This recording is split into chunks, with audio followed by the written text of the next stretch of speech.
Hello everyone, welcome back to my channel. Haryana staff selection commission male constable जो इनका आज exam हो चुका है वो अच्छी तरह से जानते होंगे कि क्या स्कोर होने वाला है पेपर में। अभी तक किसी का भी 40-45 इनसे ज़्यादा स्कोर तो नहीं आया है किसी भी कैंडिडेट का। बाकी रही भाई इनकी ये आंसर की भी डालेंगे। मेरे को तो ये समझ नहीं आ रहा कि एक शिफ्ट में ये 4 एग्ज़ाम करा रहे हैं। टोटल 6 शिफ्ट हैं, 24 पेपर बनेंगे। 24 पेपर के आंसर की भी देंगे, उनमें से ऑब्जेक्शन क्वेश्चन भी होंगे। फिर ये मानेंगे नहीं ऑब्जेक्शन क्वेश्चन को, ये तो बोलेंगे कि हमारी जो आंसर की है ना वही है। हमें क्या पता ये ऑब्जेक्शन मान भी रहे हैं या नहीं। मेल एसआई में देख लो आपने कितने 8 से 9 क्वेश्चन थे जिन पे ऑब्जेक्शन किया गया था। और ये कह रहे हैं ऑब्जेक्शन मान के ही हमने रिजल्ट निकाला। फिर भी अगर कोई कैंडिडेट 60 क्वेश्चन भी सही करके आता, एवरेज सबने 60 किए थे उस पेपर में, और इन्होंने 7 से 8 क्वेश्चन आप लगा लो ऑब्जेक्शन के, फिर भी उनका नंबर नहीं आया, मतलब रिटर्न के रिजल्ट में उनका नाम नहीं आया। अब ये खुद देख लो कांस्टेबल का हाल। इस पेपर को देखकर कोई कह सकता है कि ये +2 लेवल बेस्ड पेपर है, जबकि इन्होंने अगर इनकी ऑफिशियल साइट से डाटा उठा के देखें तो मेल कांस्टेबल का जो सिलेबस है उसमें लिख रखा है 70-75% हरियाणा जीके रहेगी। हम जिस स्टेट से बिलोंग करते हैं ऑब्वियसली उसी के नॉलेज बेस्ड के क्वेश्चन होने चाहिए। आप हरियाणा जीके की जगह मिसलेनियस क्वेश्चन पूछ रहे हैं। मिसलेनियस क्वेश्चन मतलब कहीं से भी कोई भी डाटा उठा लिया, इकोनॉमिक्स का कहीं का भी डाटा उठा लिया। करंट अफेयर इन्होंने पूछा ही नहीं, बल्कि एसआई के पेपर में अच्छा खासा करंट अफेयर पूछा था। कंप्यूटर का जो लेवल दे रखा है, जो आपने क्वेश्चन पढ़ा होगा, फर्स्ट मेमोरी सेकंड मेमोरी, बच्चे अगर पढ़ेंगे ना, देखो यहाँ पर हमारा जो कंप्यूटर का, या तो भाई आप टॉपिक वाइज दो कि हम कंप्यूटर से इन टॉपिक से क्वेश्चन पूछेंगे, ऐसे थोड़ी कंप्यूटर डाल दिया कंप्यूटर पूरा पढ़ो। कंप्यूटर का लेवल तो वेरी करता है। बीसीए लेवल पे अलग होता है कंप्यूटर, +2 लेवल पे अलग होता है। आप पेपर ले रहे हो +2 बेस्ड का। एसआई का पेपर इसके कंपैरिजन में अगर मैं बात करूं तो 90% पेपर बिल्कुल ठीक था। वहाँ पे कुछ क्वेश्चंस की मतलब ये था कि कुछ क्वेश्चन ही ऐसे थे जिनका कोई तुक नहीं बनता था पेपर में देने का। बाकी अगर ओवरऑल जो फैक्चुअल क्वेश्चन या फिर जो सीधे सीधे क्वेश्चन पूछे गए थे वो बिल्कुल सही थे। अब यहाँ पे देख लो ये क्या करेंगे, अब 24 पेपर बनेंगे, 24 पेपर से ये एवरेज निकालेंगे। भाई इनका नॉर्मलाइजेशन का जो तरीका है ना वो मेरे को अभी तक समझ नहीं आया। परसेंटाइल मेथड पे ये निकाल रहे हैं। डीएसएसबी, रेलवे, एसएससी कितना बड़ा बोर्ड है, क्या है एचएसएससी उनके सामने कुछ भी नहीं है। एसएससी जो कि पूरे ओवरऑल इंडिया में एग्जाम कंडक्ट कराता है, ठीक है। वहाँ से अगर बात करें वो भी नॉर्मलाइजेशन किस बिहाफ पे करते हैं, शिफ्ट वाइज नॉर्मलाइजेशन होता है, लेकिन ये तो परसेंटाइल मेथड पे नॉर्मलाइजेशन करेंगे। आपने देख लिया होगा फीमेल कांस्टेबल में इन्होंने क्या नॉर्मलाइजेशन किया है।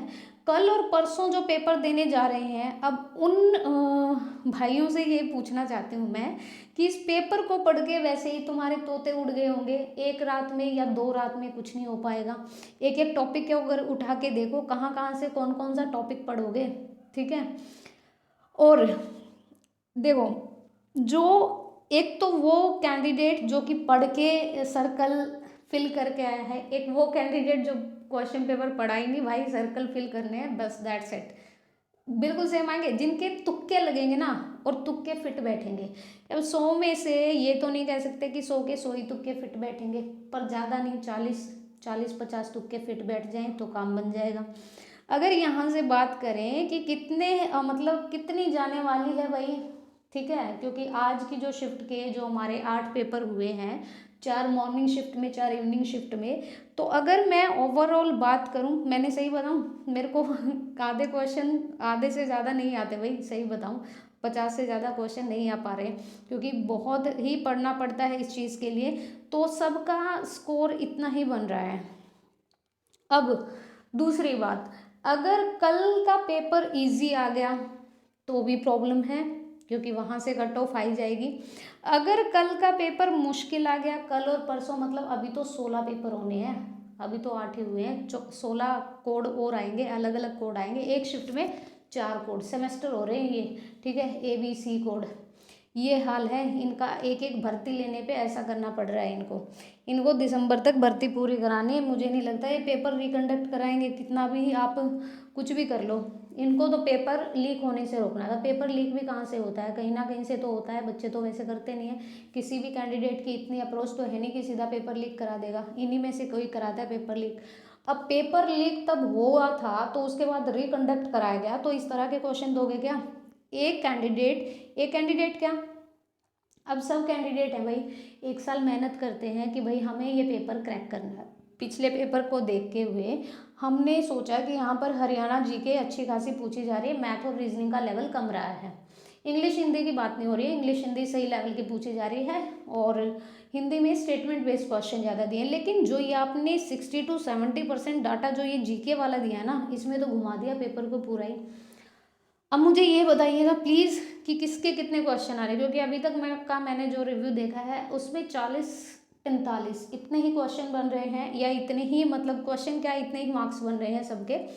तो गाइज जो कल और परसों जिन लोगों का एग्ज़ाम है, आप मैं तो यही कहूँगी कि ऐसा ही पेपर आए उनका भी, सही बता रही हूँ, ऐसा ही आना चाहिए, तभी सब इक्वल रहेगा।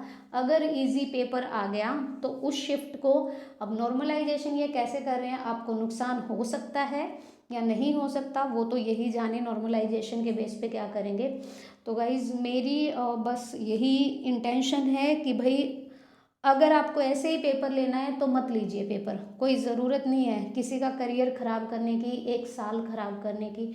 जो कैंडिडेट का एसआई में नहीं हो पाया है वो इस पेपर से पूरी उम्मीद लगा के बैठा था कि कांस्टेबल का पेपर पक्का करूँगा क्रैक, लेकिन यहाँ पे हाल देखिए क्या हो रहा है, कुछ भी नहीं कह सकते हैं। अब आपके मान लो यहाँ से 50 क्वेश्चन भी बन रहे हैं, जब इनकी आंसर क्या आएगी ना भाई साहब, 7 से 8 क्वेश्चन ऐसे देंगे जो उत्तर ही गलत है, जिनके कहीं से ढूंढ लियो उत्तर नहीं मिलेंगे उनके, ठीक है।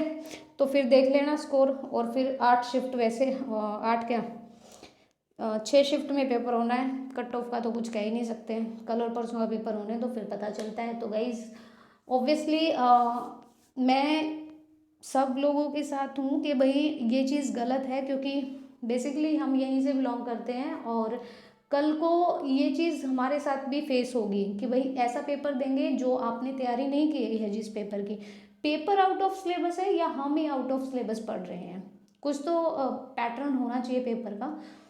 So this video is all about this, ये इन सब के लिए था। I am thank you so much, thank you for watching.